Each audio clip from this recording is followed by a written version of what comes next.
No Rio, o Ministério Público pediu na Justiça a devolução de mais de 200 milhões de reais aos cofres públicos. O dinheiro é resultado de superfaturamento em obras no estádio do Maracanã.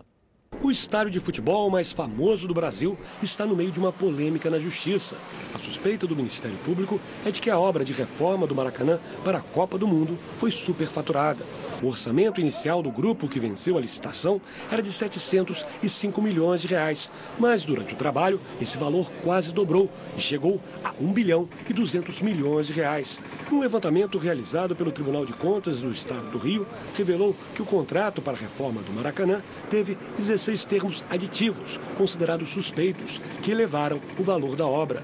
A suspeita é de que o consórcio vencedor da licitação manipulava os gastos. Entre os itens que teriam sido superfaturados está a compra de argamassa, por um valor quase 3 vezes maior do que o de mercado. O Tribunal de Contas do Estado ainda constatou gastos em duplicidade, com aluguel de guindastes para a movimentação de estruturas metálicas. O Tribunal de Contas também encontrou irregularidades na contratação de equipes de limpeza e na construção da nova cobertura do Maracanã.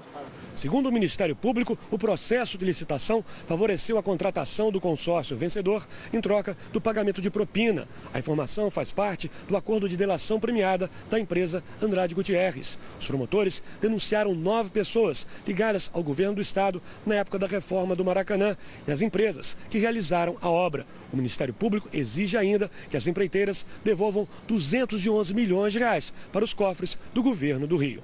Quando a licitação aconteceu, havia aquela ideia de destruir o Júlio Delamário, o Célio de Barros, uma contrapartida exigida em construções nessa área, que se foi modificando ao longo do tempo e quando se entregou o estádio efetivamente, o objeto era muito diferente daquele que foi licitado. Então o Ministério Público há muito tempo vem cumprindo o seu papel. Agora cabe ao Judiciário dizer se ele tem razão ou não.